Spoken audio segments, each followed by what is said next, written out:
Good evening, everyone. My name is Elizabeth, the Education Coordinator for Marlene's Market and Deli. Tonight's special guest that we have with us, and is always an honor, we have Kate Esparza-Guerrero speaking on the topic of Medicare 101. Thank you so much, Kate, for joining us. Thank you, Elizabeth. Hey, so I'm just going to start off with that. Some people know me as Kathleen Esparza-Guerrero. I get calls sometimes like, I'm confused. That's how I started out with. That's my legal name, and I have it on my business cards. But Kate is also fine as well. Anyways, I started off doing this presentation live at Marlene's a couple of years ago, now like 3 years ago. And I've been in the industry here of the Medicare insurance going on 5 years. I started out as a paraeducator in the Federal Way School District for 11 years. And then I went into personal insurance, casualty insurance, auto, home, and life. And as an admin for 3 offices in Tukwila and Tumwater and Federal Way. And then I was laid off, and I now was able to learn about the Medicare and I am enjoying being an independent broker, where I am not a captured agent where I'm working for just one insurance company. I represent 3 different insurance carriers. I was just sharing with Elizabeth that there are actually 65 different companies, private insurance companies in Pierce County. So, and in King County, there's 62. So that's a lot. I don't even know who they all are. But that being said, I certify every year. I have to go through classes to be eligible to represent underneath the umbrella of Medicare. We have to do that every summer. And then also the certification with the insurance carriers that I represent.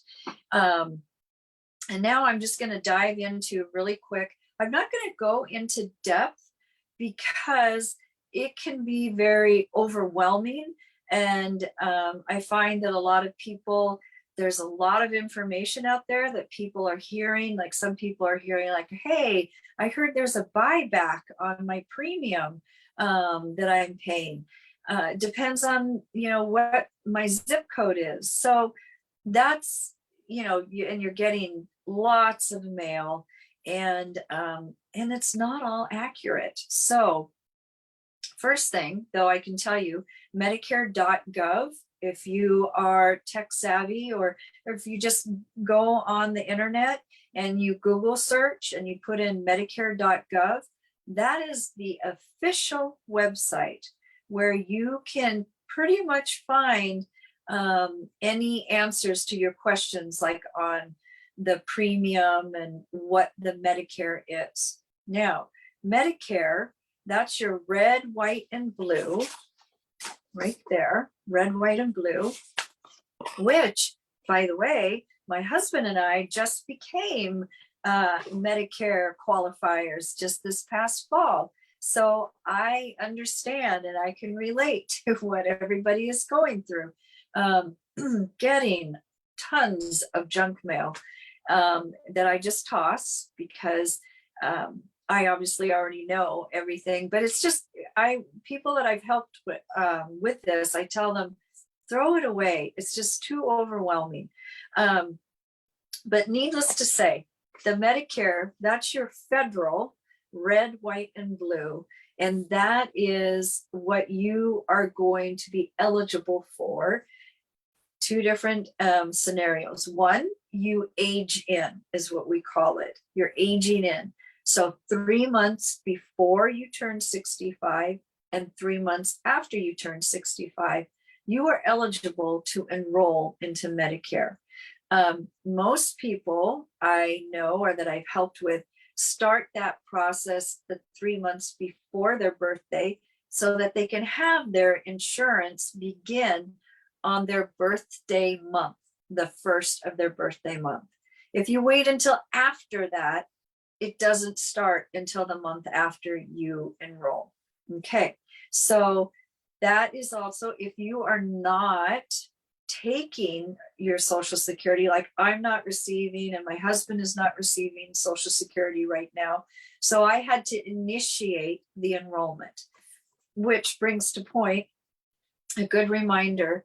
I'd like to ask, and see if I could look out into the screen. How many people have a My Social Security account online? If you created an account online, if anything, when you stop listening to this or turn it off, please do that for yourself. It doesn't matter how old you are.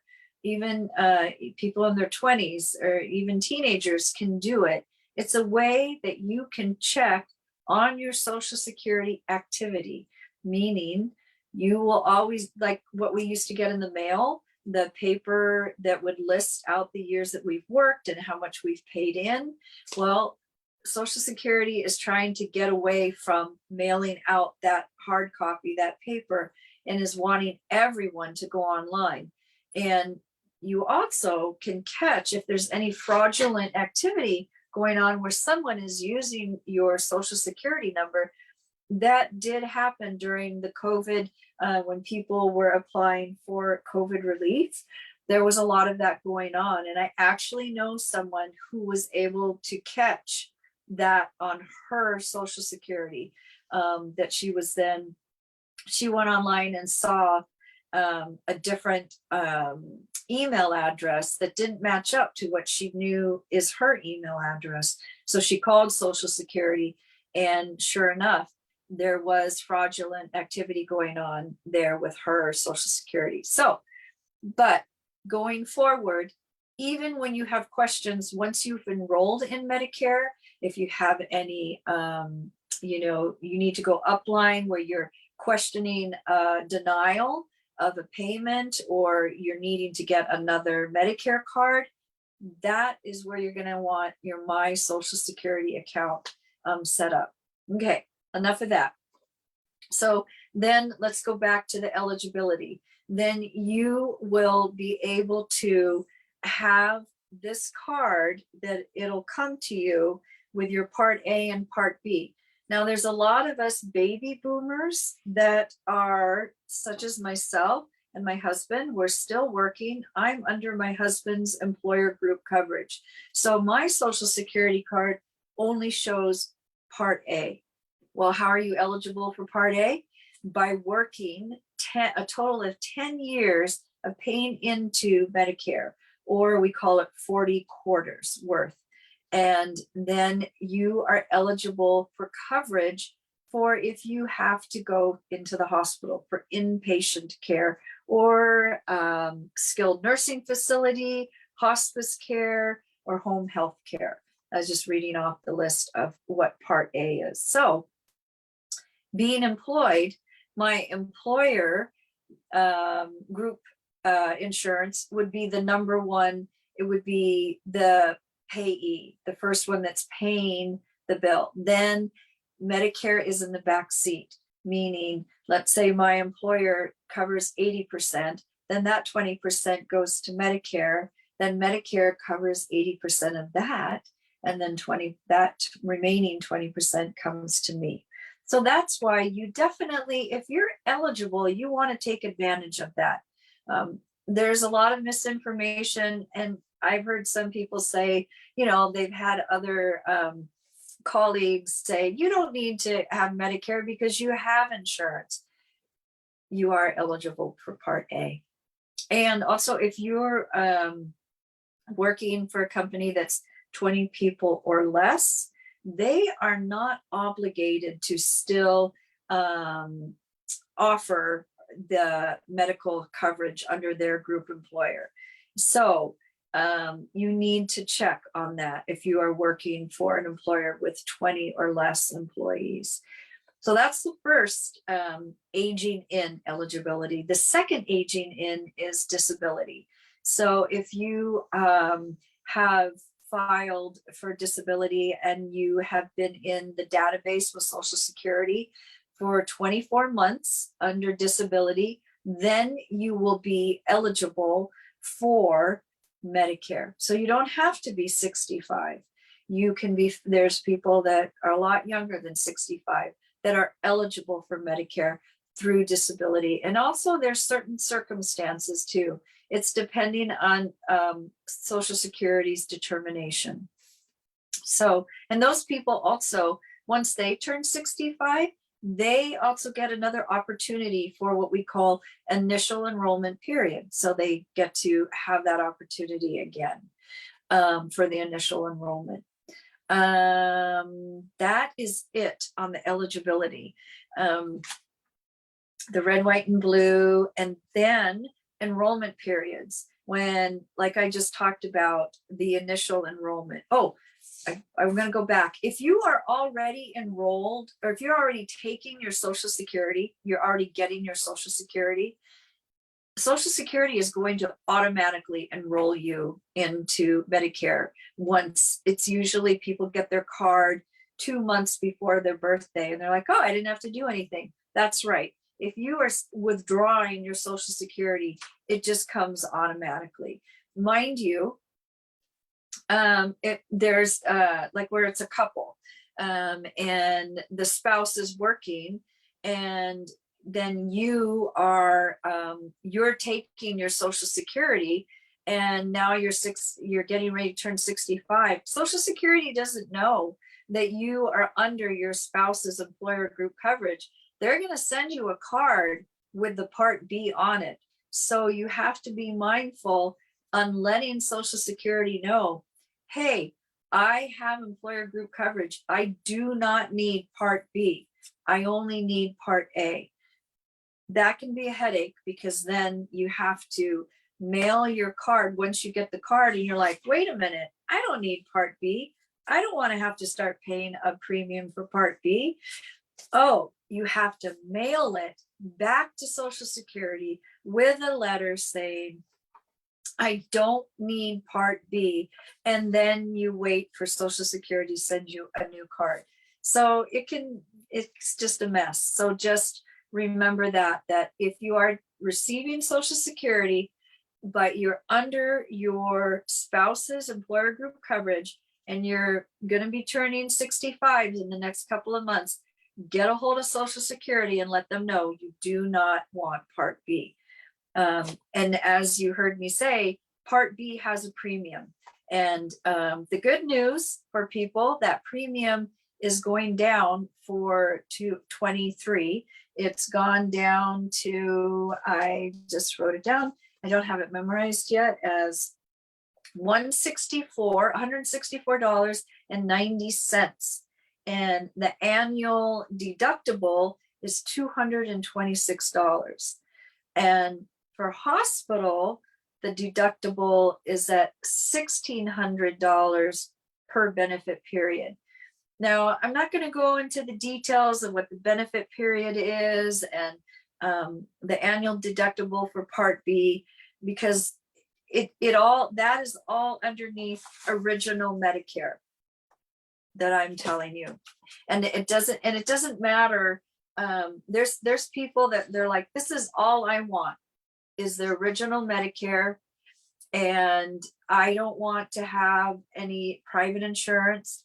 That's fine, but you also are going to need to have a drug plan. So just remember that also, leaving, turning off this webinar, that you definitely want to always make sure you have credible drug coverage. Otherwise, you could accrue a penalty. Okay, so original Medicare covers 80% of all the costs.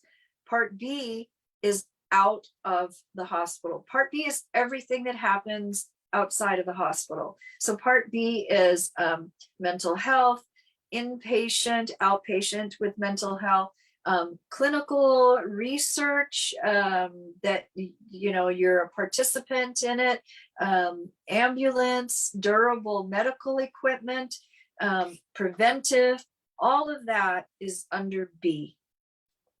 That is also Medicare covers 80%, and then you are responsible for 20%. The original Medicare does not have a ceiling, does not have a cap on the cost. So that's why people then need to have insurance to cover that 20%. And that's where the private insurance carriers come in. That's where those 65 insurance companies, they all come into play. They are taking care, they're helping you take care of that 20%. So there's the supplemental, and then there's Medicare Advantage plan. Just remember, supplemental is not the same as Medicare Advantage plans. Supplemental plans, sometimes you hear people call them Medigap, or you'll hear someone say, I have gap insurance. That is supplemental.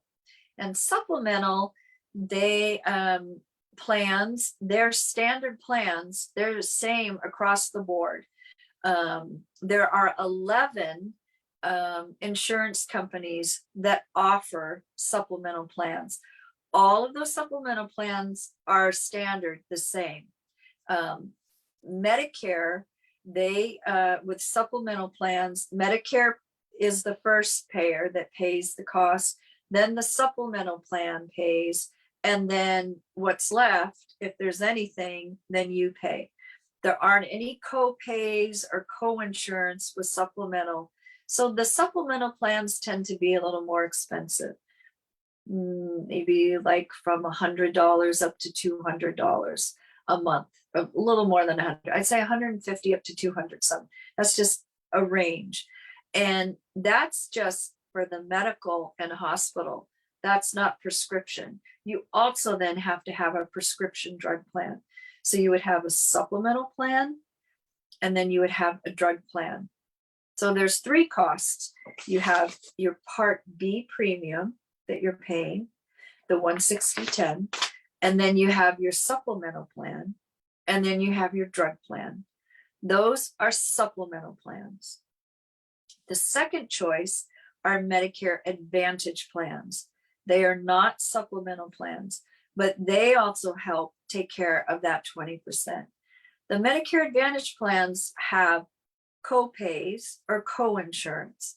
So if you go to your primary care doctor, maybe you pay a $10 copay. You go to a specialist, maybe you pay a $35 copay. It's all under that umbrella of, I'm sure a lot of you are familiar of hearing HMO. Back in the day, the old day, the HMO that we knew of here in the Pacific Northwest was really a small network of doctors, and really exclusive, that you could only stick with that one HMO network of doctors. Well, now the networks are huge because they have to be, because the primary care doctors and the specialists, they, University of Washington, St. Francis, Virginia, Mason, just Good Samaritan, all of those hospitals and clinics, the satellite clinics are out for them. Those are all network doctors. And so that, like what I do, then when I meet with someone, I get the list of your doctors, your specialists, and your medications. And then I check to see which network your doctors are in, with which hospital or which clinics.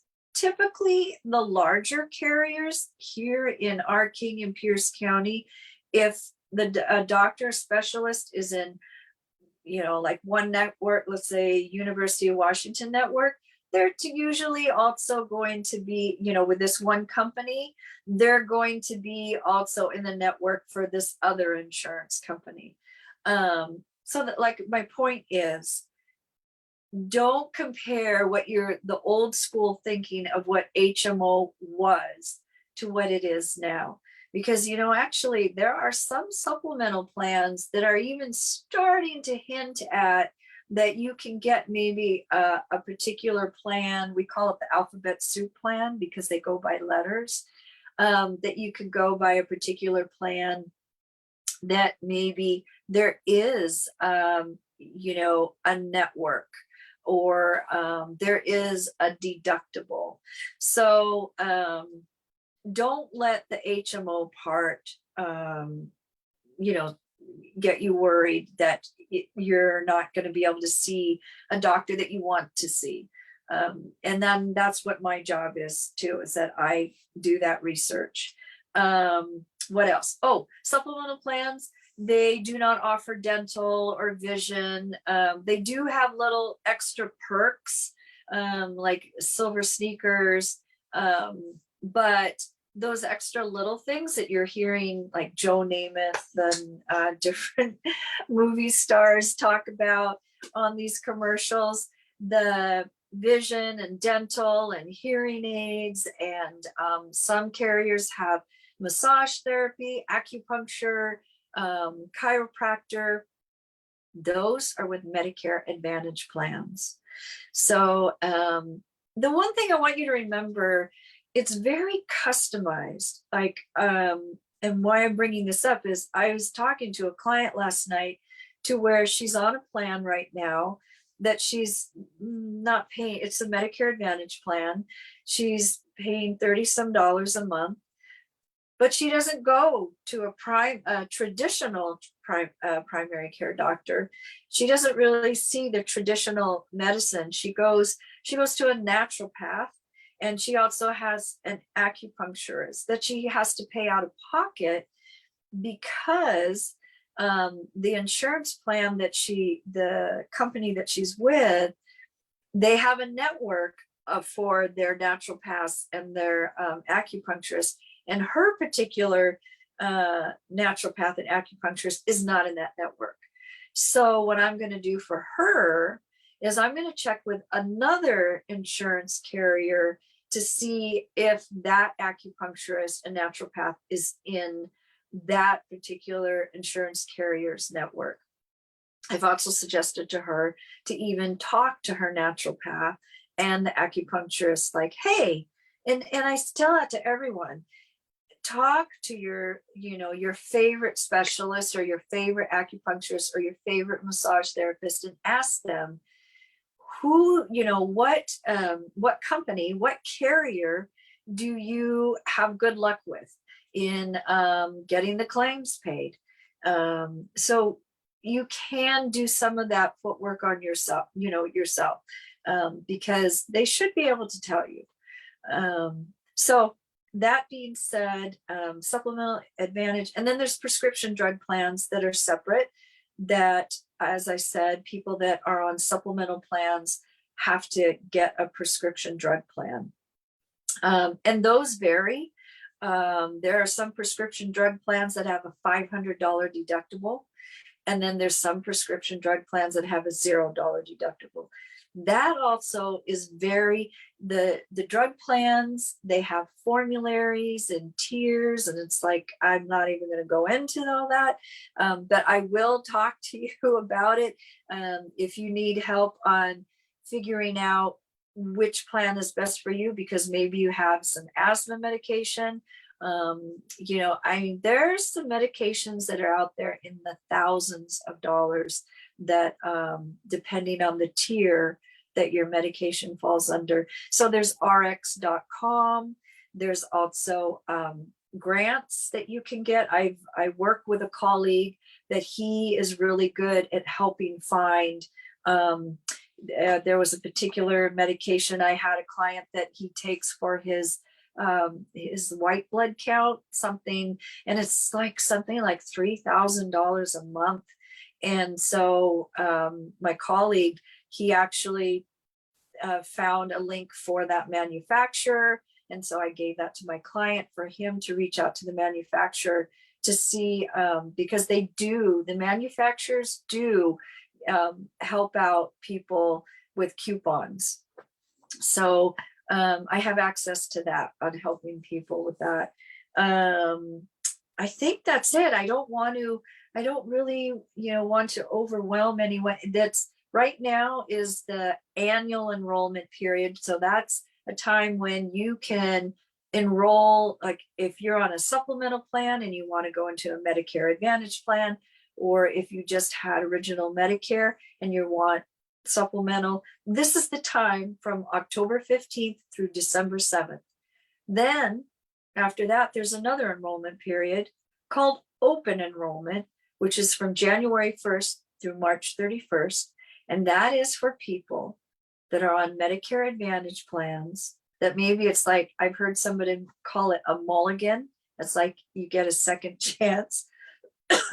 So it's kind of like, oops, I enrolled in a plan during annual enrollment, and now my primary care doctor is going to retire, or I don't like this new primary care doctor. I want to go with a different plan. This is the time when you can change from January 1st through March 31st. It's also a time when, let's say you missed your initial enrollment for that year. Let's say if I missed my initial enrollment, then I would have the opportunity during open enrollment from January through March to get enrolled into Medicare. So that's open enrollment. Then there's we call special enrollment periods. That's any time during the year. So that's when you're done. I'm retired. I'm 65 already. I've worked a couple more years. I'm 67. I'm out of here. Then you can enroll also at any time during the year. We call it SEP. So I think that's it. I hope I'm just looking at my notes. Yeah, I heard bundled plan, Medicare Advantage plans, they call them bundled plans. Supplemental plans are compared to like a la carte. You have your Marlene sandwich, and you have your Marlene soup, and then you have your dessert. Well, if you get it all bundled into a meal, then that's the Medicare Advantage plan. And I guess I'll leave it at that. Speaking of food, I think I need to go eat dinner.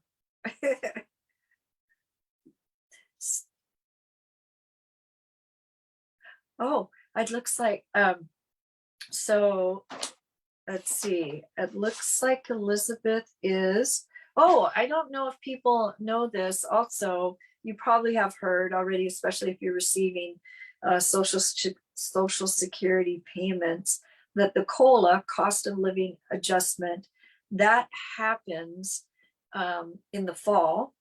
That's when we start to read about it changing. And then it's when that goes up, which we always want it to go up.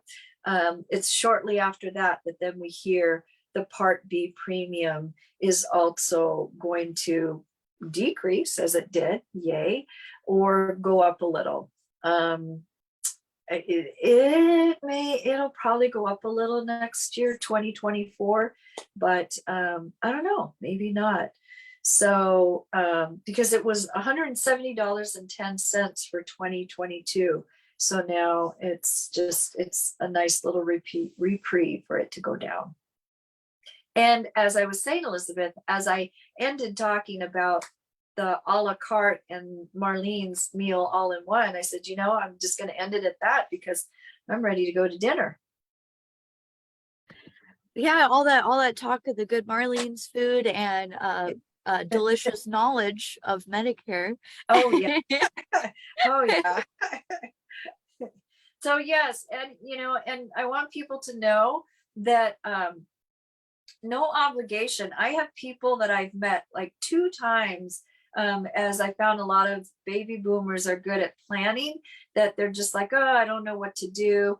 I have no problems with, and I love to meet people at Marlene's upstairs in Federal Way or the Marlene's in Tacoma. It's just a great place where I bring some of my pamphlets and we just talk, and there's no obligation and no fee. I just ask people that once you decide that you're going to enroll, that you give me a call. But that's it. Perfect, Kate. Thank you so much for all your expertise. I'm going to check here if there's any questions in the live stream. It's not looking like it. Okay. But reach out to Kate at 253-216-8825. Yay. for scheduling that one-on-one appointment. Yeah.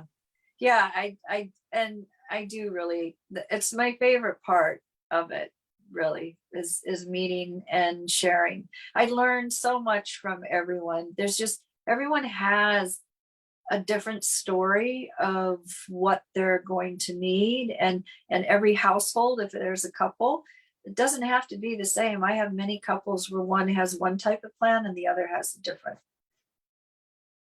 So they can have a different Medicaid meal. Supplement, yeah, they can have a supplemental plan, and then the other can have a Medicare Advantage plan. So everyone can get the best of all worlds. That's right. There's a lot to choose. It is overwhelming. There's so much, and it's like, well, what should I focus on? It's even helping you with that. If, like, the main importance obviously is the medical. It's just all the other stuff that comes in that can make it just overwhelming. Those commercials don't help. Yeah, and there's a lot of misinformation out there, and Yeah, so that's why I'm so grateful for Medicare advocates such as yourself in the community educating us, and we super appreciate you, Kate, and all that you do. Oh, thank you, Elizabeth. I love it. It's just such a good connection here, Marlene's. Folks, definitely connect with Kate for more information, and we thank you for watching. Bye.